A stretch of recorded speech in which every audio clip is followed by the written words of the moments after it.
ERDA Gurgaon, and my role basically is the head of NAB Integrated Laboratory, having the facilities related to transformer oil testing, DGA, Furan analysis, then CTPT testing, energy meter testing, CRGO material testing, diagnostic testing of power transformers, then SFRA, we can say that MCSA, motor current signature analysis, and capacitance and time delta measurements. My qualification background is BTech in electrical engineering, masters in power system, MBA in HR. I have few certifications in my name, certified energy auditor from the Bureau of Energy Efficiency, Ministry of Power, Government of India. Then ISO 17025 lead auditor on the panel of National Accreditation Board for Testing Laboratories. Then IMS auditor for 9001, 14001, 45001. ISO 17020, third party certified inspector.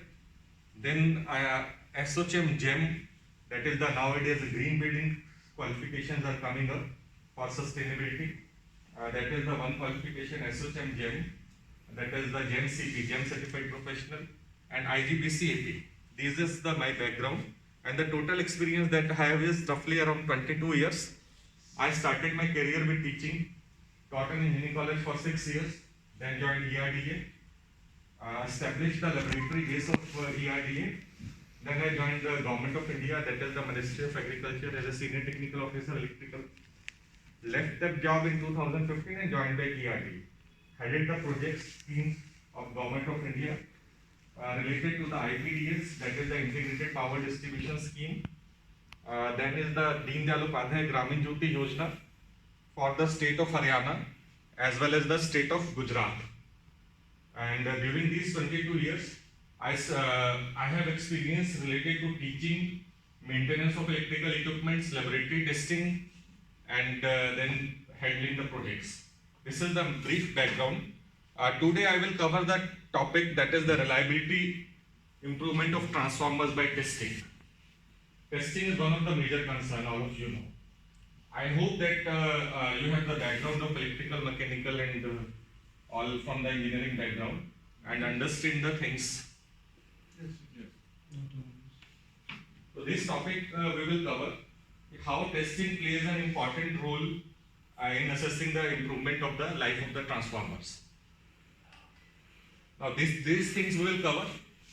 What are the causes of failure of transformer, condition-based diagnosis, condition assessment, transformer oil background, what is the chemistry behind that one, then manufacturing, handling, storage, how to storage, handle the transformer oil, then compatibility, a routine test, what are the tests as per IEC standards, then oil quality index, then terms related to fault and their possible causes, then we will cover the DGA.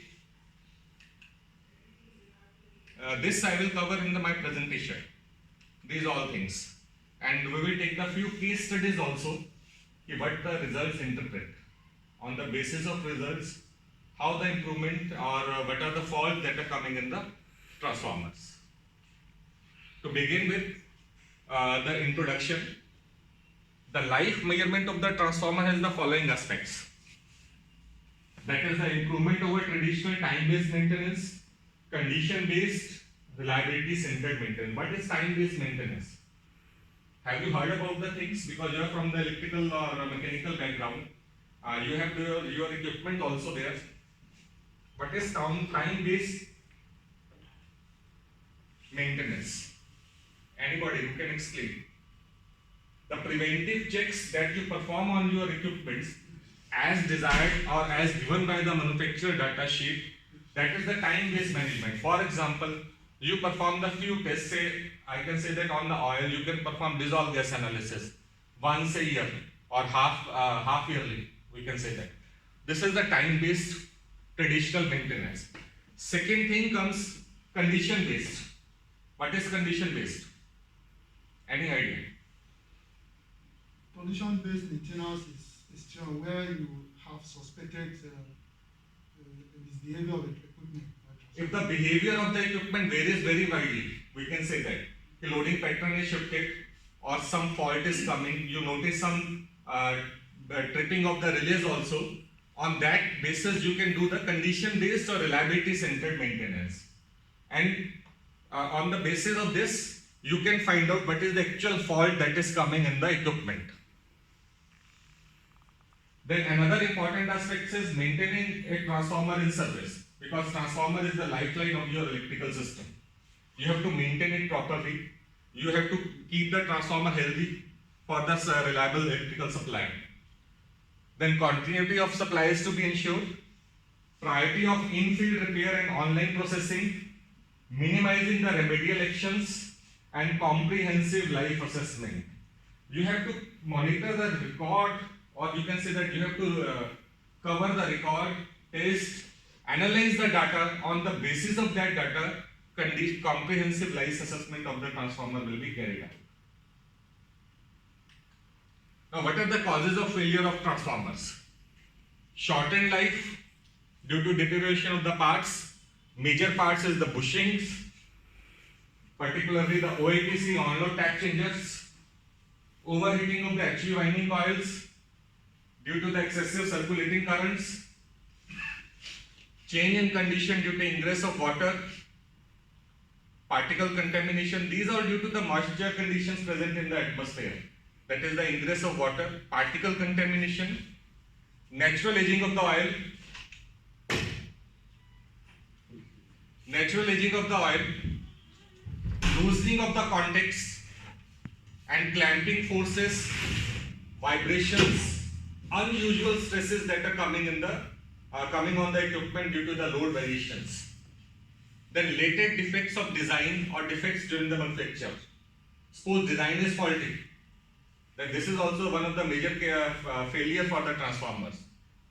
Water, oxygen, oil aging products, and particles of different origin under impact of thermal, electric, electromagnetic field and electrodynamic stresses. What happens is, oil is the important property of the transformer. It acts as an insulating media. Whatever the impurities that are coming in the oil, that will deteriorate the health of the transformer. To monitor the oil quality index, you have to go for the certain test. These are chemical, physical and routine parameters of the testing. And then you have to go for the DGA. If DGA gives some fact information, then you have to go for the DP also. That is the degree of polymerization test of the insulation. Then sludge. Sludge is due to the conductive mode of particles. Examples: metals, carbon, wet fibers. Yes, any question? Sludge basically it is the unwanted impurities that is present at the base of the tank.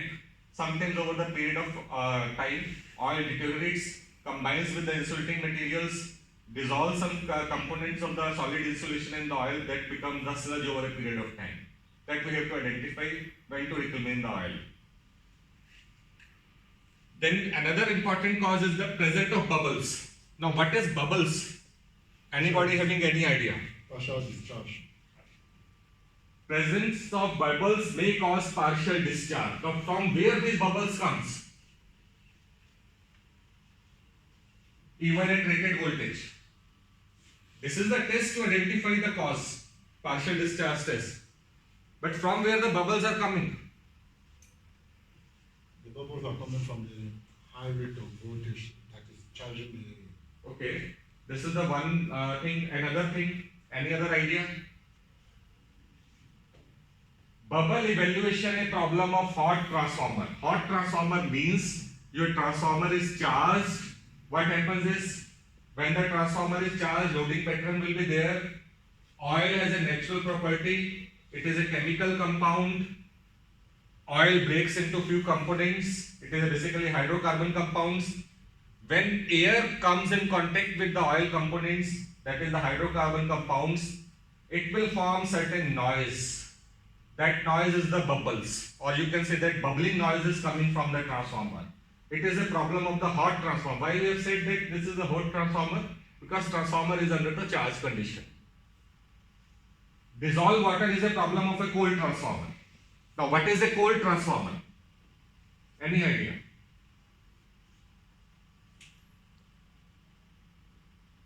Cold transformer means transformer is not charged. It is kept idle for a few periods, say months, years. Sometimes what happens is equipment comes, and it is held, stored somewhere else, but not put in service. That is the problem of the coal transformer. What happens is, due to the make and break of the chemical bonds of the oil, hydrogen with oxygen combines and water will form. And this is the problem of dissolved water in the coal transformer. Then is the condition-based diagnosis. On the basis of condition of the transformer, we will diagnose the problem. What is the problem in the transformer?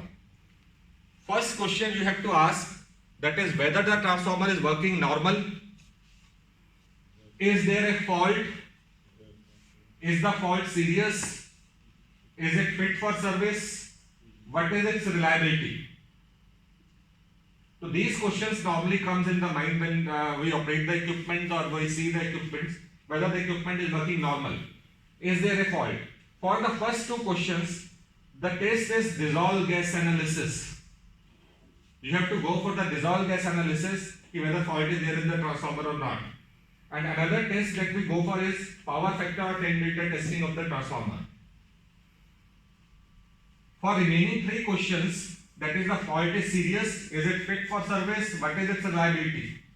We have to further diagnose with the few tests, that is the magnetizing currents, winding resistance measurements, frequency response analysis, partial discharge, and polarization spectrum measurements. To assess the severity of the fault, we have to find out whether the fault coming in the transformer or is the fault detected, what is the severity of that fault. We have to go for these tests.